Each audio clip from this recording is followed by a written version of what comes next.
So again, I asked you guys what happens as the cell gets smaller. Does the cell surface area to volume ratio go up or down? And it's kind of 50-50, but it does go up. That's why small cells, again, are more efficient. So if the cell surface area to volume ratio, if the cell gets bigger, what happens to the ratio? What happens to the ratio if the cell gets bigger? So if my cell grows, what happens to the cell surface area to volume ratio? 5, 4, 3, 2, 1. So if the cell gets bigger, it goes down, right? So large cells are less efficient. You guys don't worry about the labs right now. You can always wrap those up at the end of the hour. I just need to get moving. Okay. All right. So that first part, just about understanding the size of a cell, is what we were doing. But now let's talk about some things that all cells have in common. All cells are going to share common structural features, including they all have a cell membrane, they all have cytoplasm, they all have ribosomes, and they all have DNA. So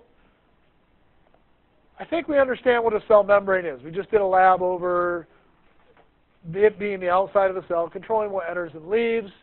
I think we understand cytoplasm from middle school. It's all of the stuff inside of the cell, right? The fluidity stuff. Okay? It's cytosol and organelles, everything in the cell. But then, if I ask you what ribosomes do, what do ribosomes do? Tell me. What does a ribosome do? Quickly. Be wrong. If you don't know, put I don't know. IDK. Put something though. What does a ribosome do?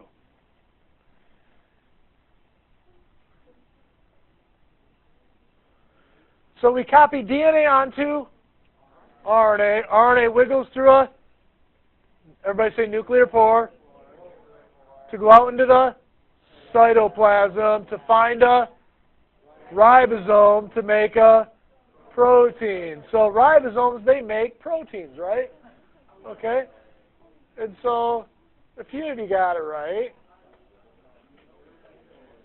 And we understand that DNA has all the information on how to make a protein. So here's the thing, you guys. All cells, all cells need a cell membrane. They need a fluidy matrix inside of them called the cytoplasm. They need the structural units called proteins. And in order to get those, they have to have the directions, which are on DNA, and the things that make them, which are ribosomes, right? And that's the 4 things you need to be a cell. Everything else is kind of an accessory product in a way. So the cell membrane is that outer layer which covers the cell's surface and acts as a barrier between the outside and the inside of the cell. And the cytoplasm is the region within the cell membrane that contains both the fluid and all of the matrix material. But the fluid itself is what is called cytosol. Everybody say cytosol. You're going to get this one wrong. Somebody will. They'll mix up cytosol with cytoplasm. When I say cytosol, I'm just talking about the fluid. When I talk about cytoplasm, I'm talking about everything inside of the cell, including the fluid. So it's like soup. The broth is the cytosol, but if I include all of the letters in the alphabet soup, then that would be the cytoplasm, right? So a ribosome is that cellular structure that makes proteins. Hey, if I'm making a protein, what type of bond am I making between amino acids? Everybody say peptide bond. Peptide bond. So a ribosome helps peptide bonds form between amino acids. We'll learn more about all of that in Chapter 13, don't worry. Now the DNA of a cell provides instructions for making proteins, regulates the cell's activities, and enables cells to reproduce. So in order to make a complex protein, I have to have directions to do it. It would be like me trying to put together my pool without the directions. It would not have happened.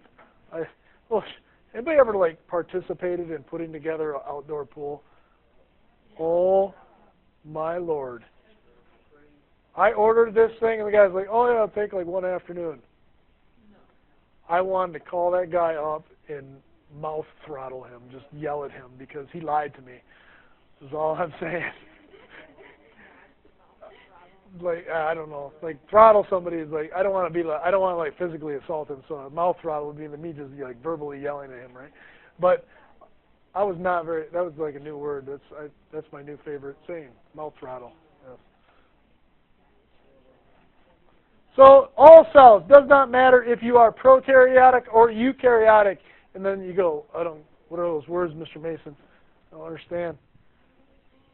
So if I say prokaryote, I am talking about a bacteria. Everybody say bacteria. Everybody say bacteria are prokaryotes. Everybody say prokaryotes are bacteria. Now point at your neighbor, right at him, and look at him and say, ew. Because they're eukaryotes. Okay? All right. I'm not nice. That's okay. So, you guys, just breaking these words down, let's talk about them. Pro means before, right? Karyote means nucleus. So this word, by definition, means, evolutionarily speaking, these came before a nucleus had evolved. That's why they are called prokaryotic organisms. Bacteria are very simple organisms. They do not have a nucleus. Their DNA is directly exposed to the environment. Now, eukaryotes, eu means with. So what does this word mean in Latin? It means with a nucleus. That means these things will have a nuclei, an area that protects their DNA. It's like us. Our DNA is stuck inside of our nucleus, right? The only way to get DNA out is to copy it onto RNA. RNA wiggles through a, everybody say nuclear pore. Everybody say nuclear pore. Goes out into the cytoplasm to find a ribosome to make a protein by assembling amino acid and forming peptide bonds, right? Okay. All right, so you got, trust me, that will be like, by the end of the year, I will have you all brainwashed, and you will just regurgitate that over and over again. That is the central dogma of biology, by the way. Yes. What? Oh. Well, you'll either bend or you'll break. Oh. All right. I'm kidding. All right, so if I look at the prokaryote on the left, you notice it has a lot less things than the eukaryote on the right. Does any cell look exactly like either of these molecules? No. All right. So in both organisms, cells, you will find DNA. In both, you will find ribosomes, these little dots. Please don't talk right now. I have to talk louder when you talk, which gives me a sore throat later in the day. Okay? So these ribosomes, we know are going to make proteins. Okay, so both of them will have ribosomes. We know they both have the fluid inside called cytoplasm, cytosol, along with all the other stuff, so they both have cytoplasm. Okay? And the thing I'm missing now is the cell membrane. And you'll notice that they have a cell membrane as prokaryotes, but they also have something that plants have, a cell wall. We'll talk more about that later. Now, prokaryotes have also a cell wall. They have these little extensions called pili. Think of those as Velcro for the cell. That's how bacteria stick to our cells, and they actually can conjugate through them with other bacteria, which means share DNA. And then they have these little squirmy tail things. Now, male gametes have these. They're called flagellum. They're for swimming, right? Or for motility, moving through fluid. And so a lot of bacteria will have flagellum. They don't have to, but a lot of them do. And that's so they can move around. And then you look over here at the eukaryote and you go, okay, there's a lot of different things. You'll notice that they have all of the basic stuff. They have the DNA, they have the ribosomes, they have the cytoplasm, they have the cell membrane, but then they also have a nucleus that protects the DNA, and then they have this dark area called the nucleolus in the middle, which makes basically RNA or is made of RNA and other materials. And then outside of the nucleus, you have this kind of membranous sac area, and some of it has dots on it, and some of it doesn't. The smooth stuff is called smooth endoplasmic reticulum. We're going to talk more about this later. The stuff with dots on it looks like sandpaper, so it's called rough endoplasmic reticulum. And then they make these things called vesicles, the little fat bubbles that pinch off. Okay? And then they have this processing plant called the Golgi apparatus, which repackages vesicles for extracellular export so we can move things in and out of a cell. And then you have this material that keeps structure in the cell. It acts as like fiberglass called cytoskeleton. And then you have these other things called mitochondria, which make ATP. We're going to learn all about this, and some of these should sound fairly familiar. And if you're a plant, you have extra things like really big vacuoles called central vacuoles. And you also have a rigid cell wall and then you have these special things which go through photosynthesis called chloroplasts. So there's like a lot more going on in a plant cell even than compared to a human or an animal cell. So if I were to compare plant and animal cells, you'll notice that they're a little different too. Now a plant cell will have everything that an animal cell has in it, in addition to a large central vacuole. You see how our vacuoles are small? This is a plant or an animal cell over here. This is a plant cell.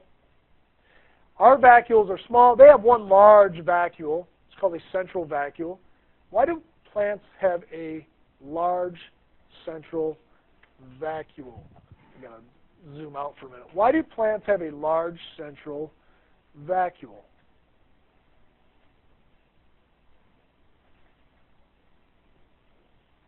What does a large vacuole do for the plant?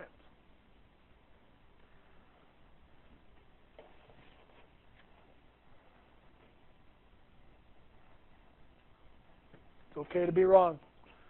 Final answer in 5, 4, 3, 2, 1. Let's see what we have. So to store things, to store nutrients and water, right? So just looking through the answers. It doesn't do photosynthesis, but it is to store water mostly. So when you get thirsty, what do you guys do? But I'm right here. What do? I walk to the water, right? What do trees do? They wait, right? So trees and plants must have the ability to wait for water, okay? We can simply move towards the water source. We can migrate. There's whole like populations that migrate with water, right? And so we can do that. Plants must simply wait until water presents itself. That's not conducive to living, right? So they have to have this kind of like a camel pack to store all their extra water in. It's called a central vacuole. That's what this big structure is here, okay? Then they have these extra ones called chloroplasts. These are organelles, and they go through photosynthesis. So chloroplasts are what go through photosynthesis.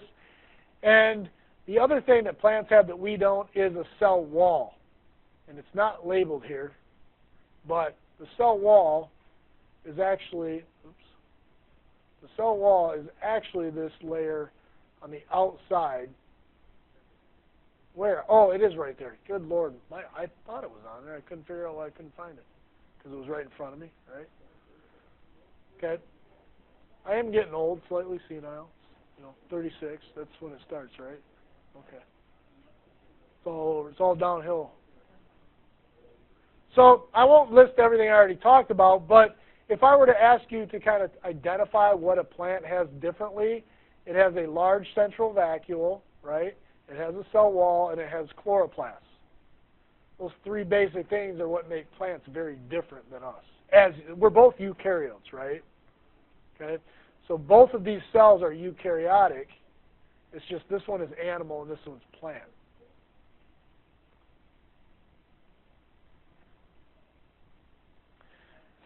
So a prokaryote is an organism made up of a single prokaryotic cell. Prokaryotic cells do not have a nucleus or other internal compartments, and the genetic material of a prokaryotic cell is a loop of DNA. Now, that loop of DNA could look like this, but it still comes back together and forms a loop. Our DNA is like this. Now, there would have to be 46 of these, right? Because we have 46 chromosomes. But imagine 46 lines versus one loop. They have less DNA in that one loop. We have more, but we have it in many what are called linear strands of DNA. So here's the big misconception that you guys probably have up until this point right here. You guys probably all think that inside of your cells you have this DNA, which we know is a double helix, right? Okay? And that this DNA structure is one very long strand. That's what we all think, right? That's not right. Now, I thought that too. So I went to college, and then they're like, no, there's several, like 46 different little strands of DNA. Okay, so your DNA is not this one long molecule. Ms. Lorenz, your DNA is 23 pairs of linear strands of DNA.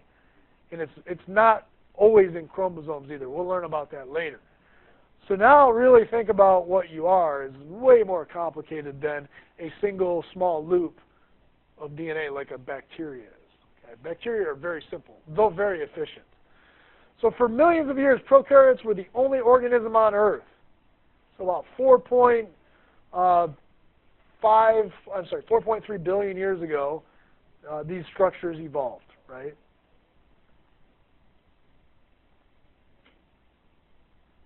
So a eukaryote is an organism made up of one or more eukaryotic cells, and all multicellular organisms are made of eukaryotic cells.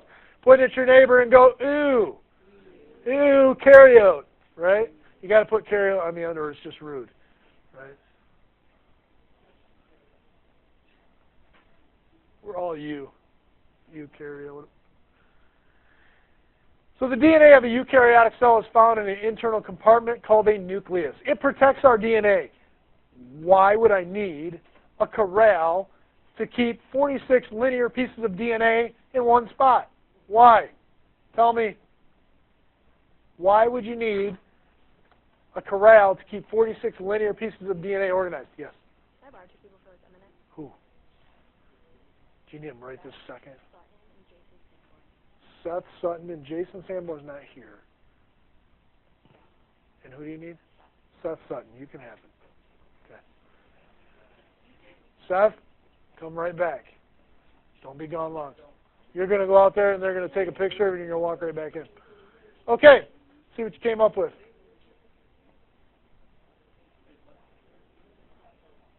So I like that they don't escape. That's part of it. So they don't mix with other things in the cell, for sure. How about this? So they're not influenced as directly by their environment. Would you want your DNA exposed to everything you ingest in your body instantly? No. And so, plus there's 46 different strands. We've got to keep them all bundled up. Let's think about a prokaryote. It's one loop. It's connected. It can't go anywhere, right? Ours can. So we need to keep it in a corral called a nucleus. There are pores, but DNA is too big to fit through the pore. So DNA cannot get through a nuclear pore. We're going to cover more of this in chapters 10, 11, and 13, but I want you in your head to think of DNA as this very big molecule, although it's very small. Okay.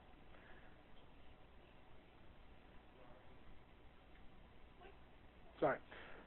So all eukaryotes also have membrane-bound organelles. So organelle, that word right there sounds kind of like what? Organ. So like piano? The organ? Phantom of the Opera? Oh, like your heart, okay. So these, how about this? What if I told you E-L-L-E is French or Latin for small or feminine? So these would be, no, I don't want it. That's sexist, right? But it's what it is. So E-L-L-E in Latin refers to something petite or small. Mr. Mason didn't shut off his phone. Well, it is when people I don't know who that is, so I'm gonna let that ring. What? Yeah, that's the only time I feel like a king, when that thing goes off. It's like royal, sounds like a royal horn. I gotta shut that off. Okay, so the word organelle literally means, hey, small organ, right? In Latin. You directly translate organelle, it means small organ. In this case, a small organ for the cell. Okay? So we know organs perform functions for our body. Our heart pumps blood, things of that nature. So if I were to ask you what organelles, you're going to lose your phone now to Mr. Mason. Thank you very much. So if I were to ask you what you suppose an organelle does for a cell, you would tell me, well, it must do a specific function, right? Okay? Just like your heart pumps blood, you must have other organelles that do different things. So each organelle in a eukaryotic cell performs distinct functions. We'll talk about all of those in this chapter. The complex organization of eukaryotic cells enables them to carry out more specialized functions than prokaryotic cells do. I'm going to walk you through that pathway in just a minute. I won't expect you to retain everything I say, but I'm going to walk you through every single thing that that part of the cell does in just a moment. So if I were to compare the two, which you'll be expected to do, prokaryotes do not have a nucleus. Eukaryotes do. Prokaryotes have no organelles. Eukaryotes have organelles. Prokaryotes are extremely small, between 1 and 10 1/millionth of a micrometer, or of a millimeter, sorry. That's between 1 and 10 micrometers. Ours are anywhere between 2 and 1,000 micrometers. To give you an idea, our human cells are right around 30 micrometers. What's the largest cell? Let's see if you guys can do this. What's the largest cell?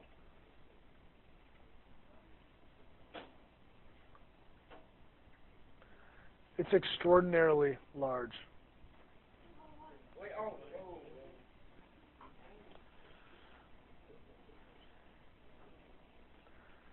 And guys, I'm sorry, we don't have them.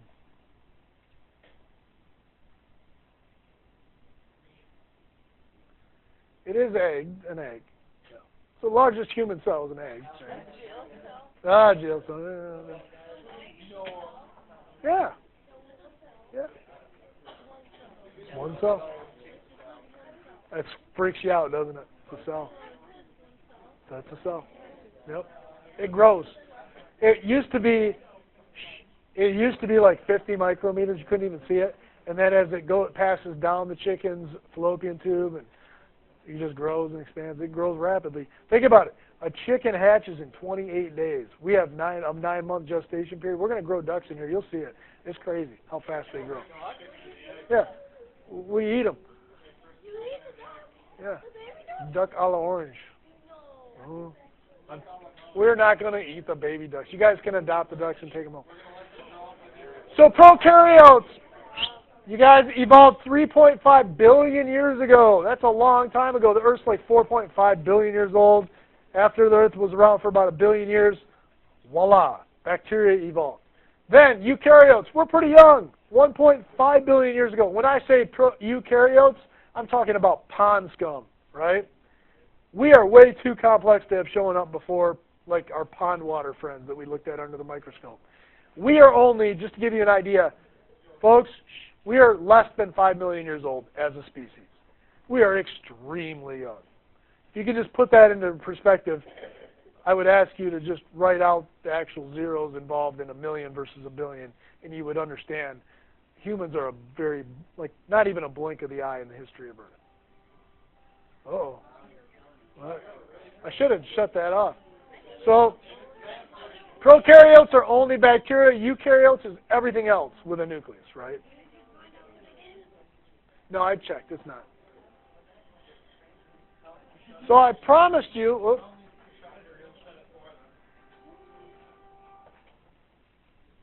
I promised you that I would go through the processes of the cell. So your summary, I'm going to go through this, and I'll go back to the picture of the cell.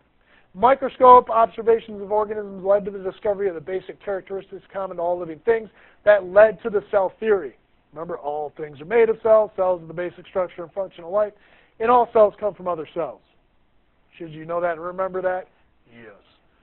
A cell's shape does reflect its function, and the cell's size is definitely limited by what is called that surface area to volume ratio. And we know as a cell gets bigger, that ratio gets smaller. If a cell gets smaller, that ratio gets larger.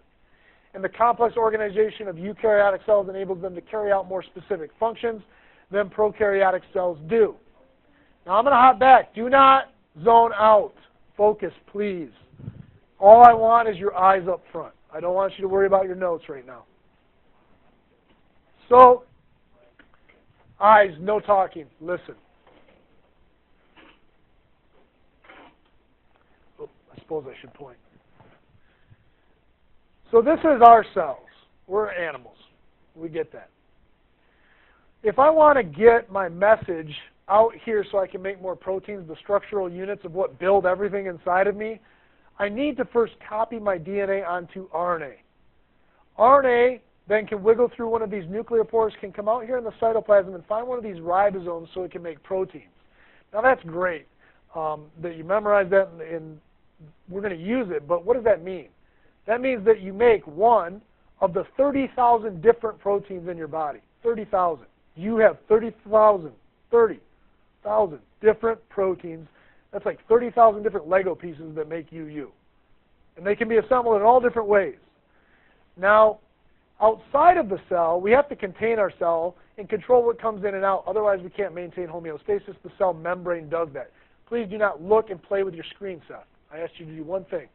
Look up here. Okay? Don't click either. That's obnoxious. Okay. So, cytoskeleton, the structure that supports our cell, is actually made up of proteins, microtubules and microfilaments, which are proteins made by ribosomes. Okay? All of this takes energy, ATP, right? Mitochondria are the organelle which makes ATP. We're going to spend a whole chapter on that. If you were a plant, you would also have a chloroplast, which would make glucose, and that glucose would be taken by the mitochondria, and then they would make ATP. So you need both. Now, we are consumers, so we have to eat plants or something else that made sugar, right? We can't just do it on our own. So we are definitely a consumer in that respect. But sometimes proteins have to get out of your cell, and you have to ship them around the body. A good example of that is insulin or adrenaline. Sometimes you need to release that out in the bloodstream. Or hemoglobin. It carries oxygen. That has to go everywhere. So if I need to get a protein out, I have special ribosomes that are attached to what is called rough endoplasmic reticulum because they're going to leave. If you're going to package something, or if something's going to leave, you have to package it. So the rough endoplasmic reticulum will put it inside of a vesicle, a little fat bubble, so that it can be sent out of the cell. Well, why would it have to be put in the fat bubble? Because phospholipids are what the fat bubbles are, and what they're made of. The cell membrane is made of phospholipids. So when that fat bubble drifts towards the cell membrane, it can actually fuse with it and release its contents. And if there was a ribosome that was attached to the endoplasmic reticulum there, it's going to make a protein that gets engulfed inside of that fat bubble so it can leave. Sometimes things need to be repackaged. So when you buy like a bag of chips, sometimes the bag of chips are inside of a box, right, when they ship them to the store. So the Golgi apparatus would be kind of that extra packaging company that would put all those bags of chips inside of a box, in this case another vesicle. You can see the little sacs being pinched off here on the ends of this Golgi apparatus, and then those vesicles would also float to the cell surface and be exported, because sometimes you need your chips to be in a bag, right? And you have to get them to the store inside of a box. It's that kind of thing. You guys get that? So all of these cell parts called organelles serve a very important function. Now, if there are no ribosomes attached to the endoplasmic reticulum, it's called smooth endoplasmic reticulum, these still have a very important purpose. They make lipids and they break down toxins. Okay? That's important. So a lot of the times you guys have been given these in the past, and you're supposed to memorize the definition for each one, and you separate them in your head. Are they really separate? No. Every single one of these things works together, and one can't survive without the other. Okay, so everything I talked about, except for everything you find inside the prokaryote, are bound by membranes, so they're organelles. So that means that a ribosome is not an organelle. The cell membrane is a structure, not an organelle. Okay? And everything else that has a membrane, like a nucleus, a mitochondria, endoplasmic reticulum, and even chloroplasts in plants, are called organelles. And we're going to learn more about those in Section 3, and we will do a cell project eventually. So what I'm going to do is give you your cell project tomorrow. Okay. But I will assign your review and your keys, your Section 2 review and your Section 3 keys, as homework for tomorrow. Okay? So, no, it's due tomorrow.